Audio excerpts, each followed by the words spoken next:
একটা ভাই গত পরশুদিন আমাকে একটা প্রশ্ন করছে যে কালো ছেলেরা কি কারো ভালোবাসা পাওয়ার যোগ্য না, বা যার টাকা নাই সে কি ভালোবাসা পাওয়ার অধিকার রাখে না? আসলে আমি কি উত্তর দিব নিজেই বুঝতে পারি নাই। আচ্ছা, চামড়ার রং কারো কালো বা কারো সাদা, জাস্ট এইটাই তো। আর এই রং দিয়ে কি মানুষ বিবেচনা করা যায়? যে ভালোবাসা সে তো ভালোবাসবেই ভাই, আর সে কখনো এই কালো সাদা এসব নিয়ে ভাববে না। সে শুধু আপনার মনটা দেখবে, আপনি মানুষ কেমন। আর যার ভালোবাসার না, সে তো এটা নিয়ে ভাববেই। এটা তো স্বাভাবিক, অস্বাভাবিক কিছু না ভাই।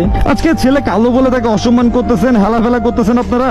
এখন ধরেন আপনি একটা ফর্সা ছেলেকে বিয়ে করলেন, অনেক সুন্দর দেখতে, অনেক অনেক বেশি সুন্দর। ধরেন আপনার বাচ্চা কালো হলো, তখন কেমন লাগবে আপনার? যে কালো নিয়ে এত উপহাস করলেন, সেটাই যদি আপনার সন্তানের সাথে হয়, আপনার সন্তান কালো হবে নাকি ফর্সা হবে এসব কি আপনার হাতে আছে? যদি থাইকা থাকে তাহলে অবশ্যই বলবো যে আপনার যা ইচ্ছা আপনি তাই বলেন, কিন্তু যদি এই চামড়ার রং কি হবে এটা যদি আপনার হাতে না থাকে, তাহলে প্লিজ অন্য একটা মানুষকে এটা নিয়ে খোটা দিবেন না।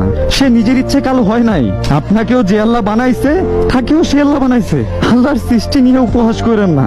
আফ্রিকান লোকজনদের কি কেউ ভালোবাসতেছে না? তাদের চামড়ার রং কালো বলে কি তাদের কেউ ভালোবাসে না? এই চামড়ার রঙই কি সবকিছু? আমার তো মনে হয় না। কারণ বয়স 35-40 ক্রস করার পরে আমার মনে হয় না যে এই চামড়ার গ্লেসটা আর আগের মতো থাকে। একটা টাইমে এই যৌবনকালের রূপার তখন থাকে না, চামড়া ঘুচিয়ে যায়।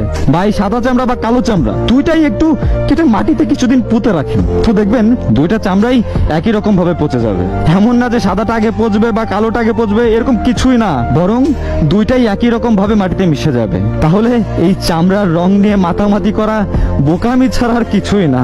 ভাই যখন আরেকটা প্রশ্ন করলো যে ভালো ছেলেরা কি কারো ভালোবাসা পাওয়ার যোগ্য না, বা আমরা যারা মন থেকে ভালোবাসি আমরা কি ভালোবাসা পাওয়ার যোগ্য না? আমরা তো টাইম পাস করতে চাই নাই, সারা জীবন পাশে থাকার জন্য ভালোবাসতে চাইছি। তাইলে আমরা কি ভালোবাসা পাওয়ার যোগ্য না?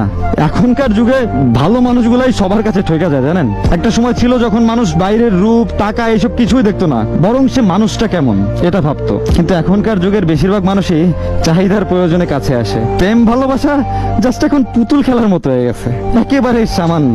আগে একটা সময় দেখতাম যে সম্পর্কে ঝামেলা হলে দুইটা মানুষই মাসের পর মাস, বছরের পর বছর অপেক্ষা করতো যে সেই মানুষটাই ফিরে আসবে আবার। কিন্তু এখন দেখবেন যে আজ ব্রেকআপ হয়েছে তো কাল নিউ রিলেশন। অপেক্ষা তো দূরে থাক, মানুষটাকে ভুলতেও একটা দিনের সময় নেয় না। তবে ভালো মানুষও আছে যারা মন থেকে ভালোবাসতে চায়, কিন্তু আমাদের লোভ লালসা, চাহিদা এসব দিন দিন আমাদের ভেতরে মনুষ্যত্বটাকেই খেয়ে ফেলছে।